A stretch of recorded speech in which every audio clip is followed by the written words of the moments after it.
Morning students, बेटा आज हम मॉड्यूल 1 का चैप्टर 1 शुरू करेंगे, जिसमें उसका टॉपिक है financial statement of not for profit organization, जिसे हम नॉन प्रॉफिट ऑर्गेनाइजेशन भी कहते हैं, जिसकी शॉर्ट फॉर्म है एनपीओ। सब इसमें 3 तरह के अकाउंट बनते हैं: receipt and payment account, income and expenditure account and balance sheet. आज हम रिसिप्ट एंड पेमेंट अकाउंट के बारे में पढ़ेंगे। Receipt and payment account is a summary of cash including bank receipt and payment during an accounting period. Payment and receipt account में जितना भी cash, चाहे वो हमें हाथ में मिला हो या बैंक में आया हो, और जितनी भी हमने पेमेंट करी है वो सब लिखी जाती हैं। Receipts and payment being shown under appropriate head of accounts, उनको उनके उचित हेड के अंतर्गत लिखा जाता है कि वो एक्सपेंस है तो डायरेक्ट एक्सपेंस है, या सैलरीज में है या रेंट में है। उनके अप्रोप्रिएट हेड के अंतर्गत हम रिसिप्ट और पेमेंट्स को लिखते हैं। It begins with opening cash and bank balances and ends with closing cash and bank balances of the accounting period. ये साल में एक बार बनाया जाता है। जैसे हमारा फाइनल अकाउंट्स बनते हैं, रिसिप्ट एंड पेमेंट अकाउंट भी साल में एक बार बनाया जाता है।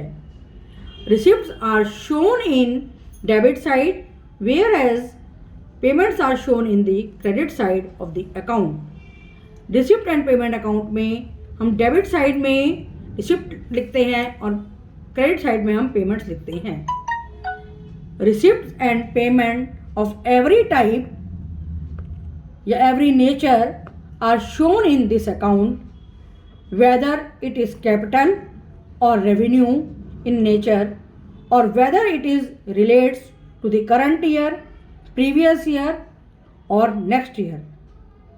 Receipt and payment account में हम सभी टाइप्स की एंट्रीज करते हैं, चाहे वो रेवेन्यू नेचर की हैं या वो कैपिटल नेचर की हैं, और चाहे वो इस साल से रिलेट कर रही हैं या प्रीवियस ईयर से रिलेट कर रही हैं या नेक्स्ट ईयर से रिलेट कर रही हैं। अब हम सीखेंगे फॉर्मेट क्या है रिसिप्ट एंड पेमेंट अकाउंट का। सबसे पहले हम हेडिंग लिखते हैं receipt and payment account for the year ended.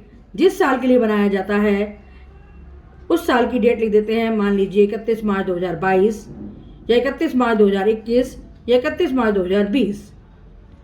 Debit side में हम रिसिप्ट लिखेंगे, अमाउंट का कॉलम बनाएंगे, और क्रेडिट साइड में हम पेमेंट और अमाउंट का कॉलम बनाएंगे। जैसे अभी तक हमने सारे अकाउंट्स बनाए हैं, 11 से हम सीखते आ रहे हैं। पेज को 2 बराबर भागों में बांटते हैं। लेफ्ट हैंड साइड पे हम डेबिट साइड बनाते हैं, राइट हैंड साइड पे हम क्रेडिट साइड बनाते हैं। डेबिट साइड में रिसिप्ट आती है और क्रेडिट साइड में पेमेंट आती है। जब भी हम डेबिट साइड में कोई एंट्री करते हैं तो हम उसके आगे 2 लगाते हैं। तो यहीं से स्टार्ट करते हैं। सबसे पहले हम ओपनिंग बैलेंस से, उसे हम लिखेंगे टू बैलेंस बीडी, जो कि हमारा ओपनिंग बैलेंस होगा। कैश इन हैंड कितना था वो लिखा जाएगा, कैश एट बैंक कितना था वो लिखा जाएगा। टू सब्सक्रिप्शन, हमें कितना सब्सक्रिप्शन मिला फॉर प्रीवियस ईयर, पिछले साल के लिए, इस साल के लिए या नेक्स्ट ईयर के लिए। जितनी बार भी क्वेश्चन में लिखा होगा उतनी बार हम लिखेंगे। जिस ईयर के लिए हमें मिला होगा सब्सक्रिप्शन वो हम लिखेंगे। क्रेडिट साइड में लिखेंगे by balance BD opening balance. अगर बैंक में हमारा ओवरड्राफ्ट है तो क्रेडिट साइड में जाएगा वो, और उसे हम लिखेंगे by balance BD in case of bank draft. Bank draft overdraft होने पर हम क्रेडिट साइड में बैलेंस को लिखते हैं। नेक्स्ट है बाय सैलरीज, हमने पेमेंट करी है। बाय रेंट हमने पे किया है। बाय पोस्टेज एक्सपेंसेस, हमने कोई डाक व्यवहार किया है तो वो हम पोस्टेज एक्सपेंसेस में डालते हैं। बाय एडवर्टाइजमेंट एक्सपेंसेस, कोई हमने ऐड दी है अपनी एनपीओ की, अपनी नॉन प्रॉफिट ऑर्गेनाइजेशन की, तो उसे हम पेमेंट साइड में डालते हैं। रिसिप्ट साइड में हम लिखेंगे to general donations, to specific donations. बेटा एनपीओज जो है हमारी डोनेशन पे चलती हैं, तो हम जितनी भी डोनेशन मिलती हैं उन्हें हम रिसिप्ट साइड में लिखेंगे। To grant for specific purpose, हमें कोई ग्रांट मिली है स्पेसिफिक पर्पस के लिए, वो भी हमारी रिसिप्ट साइड में आएगी।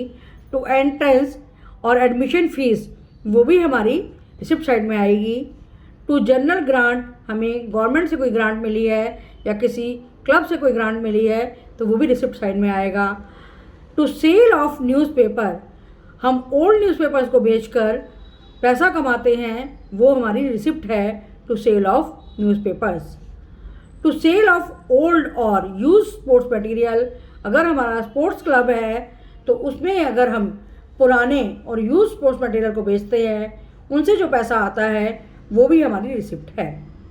टू इंटरेस्ट ऑन इन्वेस्टमेंट, जो इन्वेस्टमेंट पे इंटरेस्ट है वो भी हमारा रिसिप्ट है।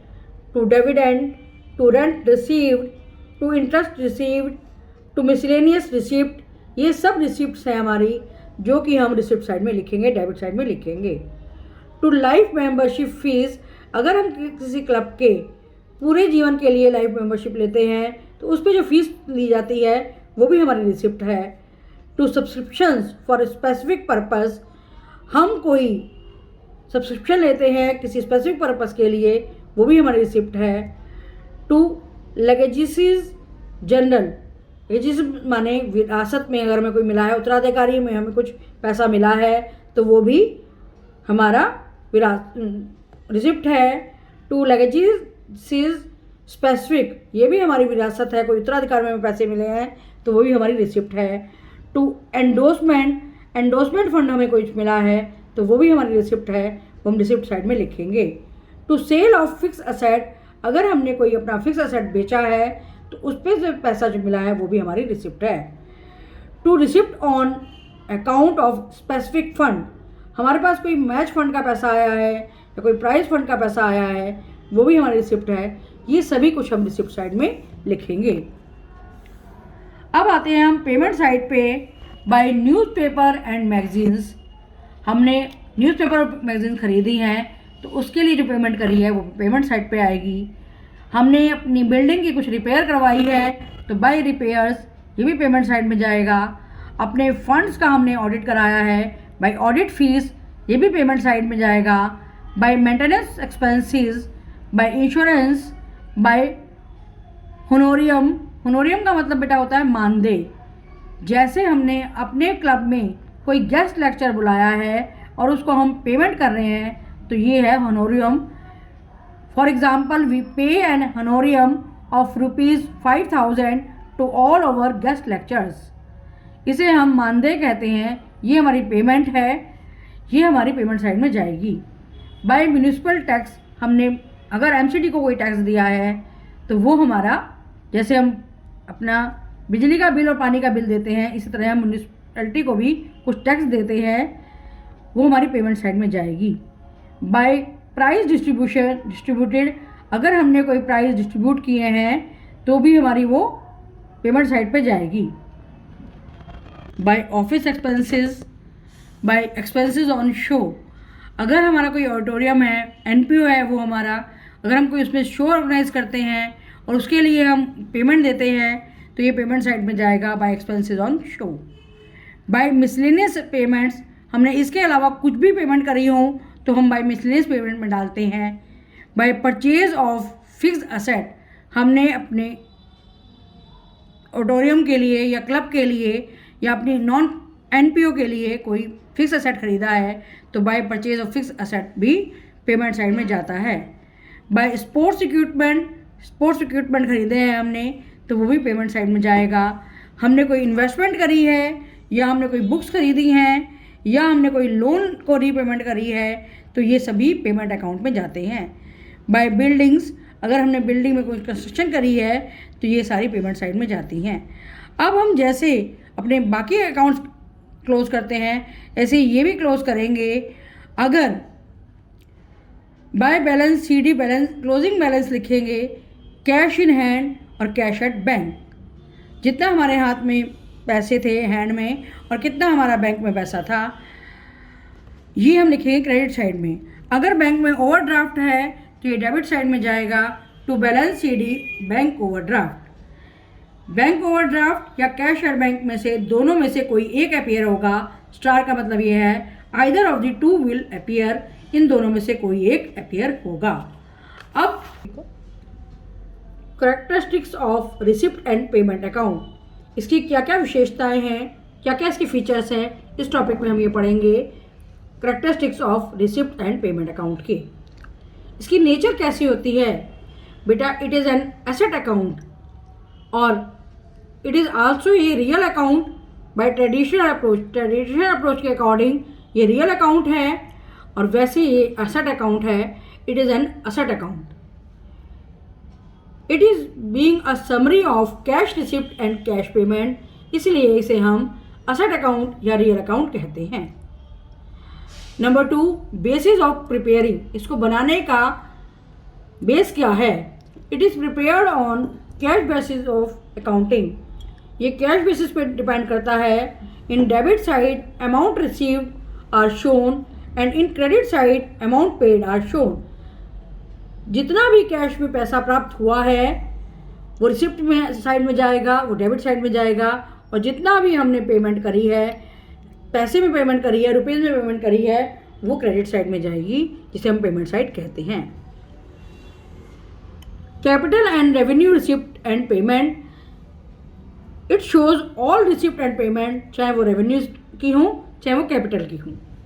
Period, it shows all cash and bank transactions whether it relates to current, previous और next accounting periods। नेक्स्ट को हम सक्सीडिंग पीरियड भी कहते हैं। सारे के सारे कैश और बैंक ट्रांजेक्शन्स होंगे, चाहे वो इस साल के हों, करंट ईयर के हों, प्रीवियस ईयर के हों, इससे पहले के ईयर के हों, या आगे आने वाले ईयर के हों। जैसे मान लीजिए हम कैश एंड पेमेंट अकाउंट बना रहे हैं 31 मार्च 2022 को, तो हम 31 मार्च 2021 में जो मिला था हमें वो भी लिखेंगे, और जो हमें 22-23 में मिलेगा हम उसे भी लिखेंगे। Opening and closing balances, opening balances of this account shows cash in hand और at bank in the beginning of the accounting period. Opening balance में वो अमाउंट लिखा जाएगा जितना हमारे पास पैसा था इन हैंड और हमारे बैंक में था इन the beginning of the accounting period. Closing balance में वो पैसा लिखा जाएगा कैश इन हैंड और at bank at the end of the accounting period के एंड में जितना पैसा था। नेक्स्ट है एडजस्टमेंट्स। इसमें एडजस्टमेंट जितनी भी होती हैं वो हम एडजस्टमेंट नहीं लिखते, जैसे for example outstanding expenses, prepaid expenses, accrued incomes और income received in advance and depreciation are not made in this account as it is maintain on cash basis of accounting.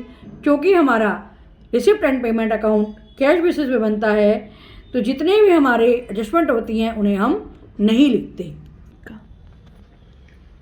इसको बनाने का क्या पर्पस है? The purpose is to show amount received and paid under different heads during the accounting period या year. इस preparation करने का क्या मतलब है? पेमेंट एंड रिसिप्ट अकाउंट को बनाने का, जितनी भी पेमेंट रिसीव हुई हैं या हमने पेड करी हैं किसी भी हेड के अंतर्गत, इस अकाउंट में लिखे जाते हैं। अब हम पढ़ेंगे इसकी लिमिटेशंस क्या क्या हैं। पेमेंट एंड रिसिप्ट अकाउंट की लिमिटेशंस में number 1, it does not differentiate between capital and revenue incomes and expenses. क्योंकि हम दोनों ही इनकम और एक्सपेंसेस लिखते हैं, चाहे वो कैपिटल की हैं या रेवेन्यू की हैं, तो ये इन दोनों में डिफरेंशिएट नहीं कर पाता। It does not show the incomes and expenses that have been earn during year but are not received. ये इनकम और एक्सपेंसेस जो उस साल हुए होते हैं लेकिन हमें रिसीव नहीं होते, हमें कैश नहीं मिला होता उनका, उसको ये शो नहीं करता। तीसरी लिमिटेशन है, it does not show surplus और deficit for the accounting period. ये सरप्लस और डिफिक्ट को शो नहीं करता कि कितना पैसा हमारे पास एक्स्ट्रा है या कितना पैसा हमारे पास कम रह गया। इस तरह से it does not show whether the NPO is able to meet its day-to-day expenses out of his income or not। इस पूरे अकाउंट से हम ये शो नहीं कर पाते हैं कि NPO अपनी डे टू डे जितने एक्सपेंसेस हैं उनको अपनी इनकम से पूरा कर पाएगा या नहीं कर पाएगा। ये इसकी सबसे बड़ी लिमिट है। Thank you.